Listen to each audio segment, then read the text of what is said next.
Hi, I'm Tyson Franklin and welcome to this week's video, which I'm titling, What Would You Pay to Keep Them? And what I mean by this, in your business, look at your whole team, regardless of what position that they actually hold at the moment. What would you pay to keep them? Now, I know that you might have some team members that you think, oh, if they left, it wouldn't really bother me. And that's with every business. But in most businesses, there are some key positions where you've put a lot of time, a lot of energy, training into these people, and they are a very, very important part of your business. And what you got to think about is, what would you pay to keep them if they were to leave? If they came to you and said, I'm leaving, what would you offer them to stay? Now, the reason this sometimes comes up is because some people feel they're being underpaid or undervalued in the business. So therefore they start looking at other job opportunities. And when they see something that they like, they will then take it. Then the only conversation they'll have with you, the only uncomfortable conversation they have with you, is to tell you that they're leaving. A lot of people would prefer to do that than actually come to you and ask for a pay rise. And the reason this has come up recently is I was talking to someone and they were saying that they're well aware that they're getting paid $5 or $6 an hour less than what they could get in a lot of other positions. Now, it's not that they're being underpaid, they are being paid the award, but nothing more than that. And the business also doesn't offer any other benefits that makes them feel like they're part of a team or that they should stay.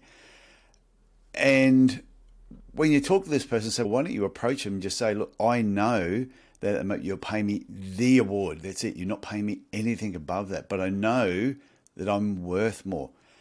They don't feel comfortable having that conversation, but they feel comfortable looking for a position elsewhere. And I think this is as a business owner, I think this is really important to remember that a lot of your team members don't feel comfortable. They don't like confrontation. So they'll avoid it and they'll avoid it and they'll avoid it. And over a period of time, they will become unhappy with where they're working. And that's when they'll jump ship because the grass is always greener somewhere else. Keep that in mind that when they do come to you and say, I'm leaving, it wasn't just a spur of the moment thing. This is something that has brewed over a period of time, which takes me back to the original question. What would you pay to keep them? If they come to you and say, I'm leaving, and you go, I'll pay you more money to stay.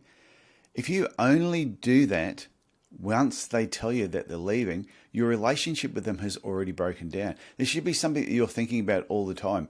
Look at your current team members. Look at the people that are in key positions and what would you pay to keep them? Because remember, if they do leave, how much time, energy, money, effort do you need to put into training that new person to get them up to that same level? So sometimes it's well worth paying them the extra money to make sure that they're always happy. And also, like I always say, it's not always about money. I talk to a lot of people in different positions, and most people say, yes, money is important, but it's not the most important thing. There's the values of the business. The team culture is really important.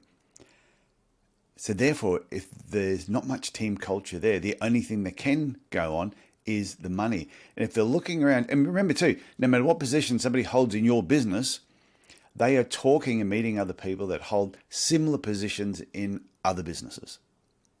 And they're going to talk about money. It is going to come up in a conversation. And when they find out they're getting paid at least $5 an hour less, then that is going to cause problems. And they might hang around for a while because they might be really desperate.